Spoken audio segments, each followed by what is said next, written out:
What's up everyone, Adam from FWCI Collector's Edition here, and today I will be reviewing the Marvel Legends comic book wave Black Widow and Daredevil. First of all, if I'm not at 1,000 subscribers, make sure you hit the subscribe button and leave a comment with the hashtag #GiveMePsyLocke, and I will put you in the draw to win the Psylocke and Thanos 2-pack once I hit 1,000. So I was actually really excited about this figure. I didn't get the last Black Widow with the grey suit, and I always thought it looked really good. So I was very happy to see this get re-released with the new Black Widow articulation. So let's go over it because it's really good. We've got the ab crunch now, the torso has plenty of articulation in it, back and forth as well. Butterfly joints, which is always nice. The head goes all the way back like that if you want it. The legs are, pretty typical. There's no drop down hips or anything like that. It's all pinless, double jointed everything. And it's just a really simple but eye-catching figure. Looking at the head sculpt on this, I love it. I think it is a bit of an update from the previous one, and I think it looks tremendous. Like the swooping fringe just, really stands out. It can only be grey suit Black Widow. So she comes with a gun gripping hand and a fist, and then obviously the two open hands that you see on here at the moment. And like is getting pretty typical with the Black Widow figures, and I think it's time for a bit of a change. She comes with 3 sets of gauntlets. She comes with the standard gold ones that you see here. We've got the blast effect one that you can see here as well, and the one that's got the smoke coming out of it. And they all look perfectly fine, but we've just seen them so many times, and you get so many of them with each figure. So I would like to see them put that money into something a little bit better for future Black Widow figures that have the gauntlet accessory. The paintwork on this is great. You can see the spider on the back of her suit there. That's about it.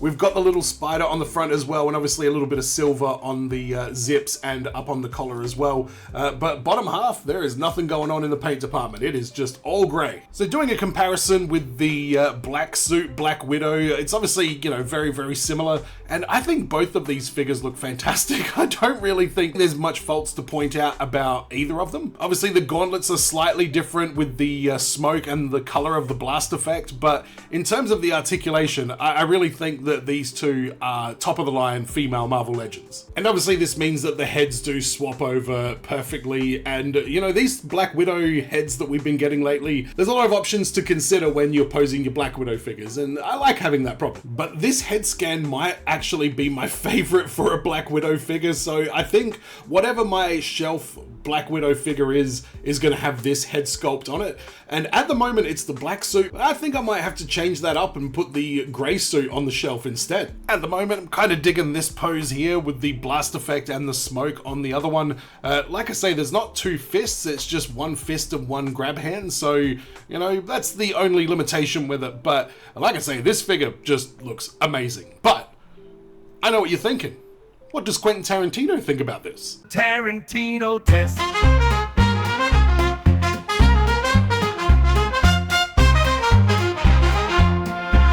Yes, this is the Tarantino test. This is the part where we talk about the feet of the action figure, because I think that's the most important part when it comes to posing, so I'm going to take a moment to just talk about it each time. And the feet on this are great. Marvel Legends do a tremendous job. Every now and then the female figures will have like high heels and stuff like that don't really stand that good. They look good, but it really makes posing a bit of a problem. So really happy to see Black Widow's got some standard female flat Marvel Legends feet. Quentin Tarantino is going to throw a party. This is the Tarantino test.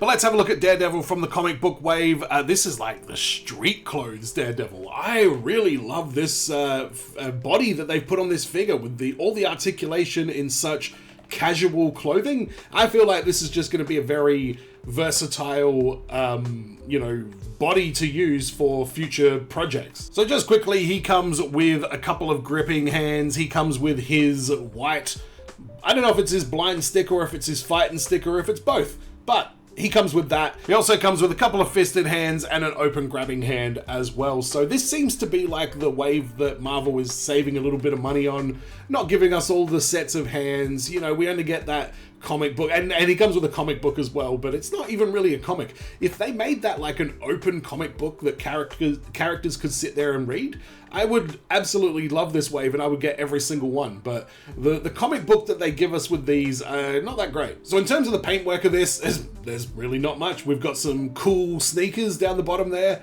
and a little bit of blonde hair sticking out the back of his bandana. Other than that, it's just all black and a little bit of flesh and a little bit of white. So looking at the articulation on this, he's got butterfly joints. They aren't too bad. They do go back a bit, I guess, but you know, I've seen more butterfly joints than that. He's got a nice big torso swivel right there, bit of movement there at the waist. You know, I'm not a huge fan of how they sort of sit, you know, with that huge cut there, but you know, it is what it is. No drop down hips, pinless, double jointed, everything, and he has a little bit of extra articulation in the head as well, so you can get the head up a little bit, but the hoodie does block it slightly. Now, you can take the head off, and the hoodie does actually pop out, I believe. Where is it? There we go. So the hoodie does pop out, and you can just have it as like a normal non-hoodie kind of sweater, but I think it looks much better as a hoodie. So here is the beat up Peter Parker that just came out recently with the battle damaged Spider-Man. This is what I mean, like this body is just gonna have so many other uses with other characters, so very happy that I picked this one up. And there's really not much you can say about this. I mean, I recommend this figure. I recommend you go and get it and put it in your collection, because one day you will get the head of some sort of character that you're like, oh man, I wish I had just a black hoodie body that I could put this head on. And the rest of us will be living our best life, kit bashing the living shit out of this figure. But as much as I love these shoes, it's all going to come down to what Quentin Tarantino thinks about it. Tarantino test. So this is an easy pass on the Tarantino test. I love these shoes. I think they actually look good. They look kind of like, you know, basketball sneakers, like, you know, low cut basketball sneakers. Nice and flat, easy to pose, sits well, nice tight ankle. Quentin Tarantino is just frothing at these amazing action figure feet. What the hell am I talking about? But I hope you enjoyed this review of Marvel Legends, Black Widow, and Daredevil from the new comic book wave. What do you think about the comic book wave? Have you been picking them up? I don't know if I want to get any more from this particular set, except for maybe Feral. But let me know in the comments, which ones did you get? Don't forget to subscribe if you haven't already. Leave a comment, hashtag give me Psylocke, and you might win yourself Thanos and Psylocke. And as always, everyone, be well, stay safe, look after your figs, ta-ta, and farewell.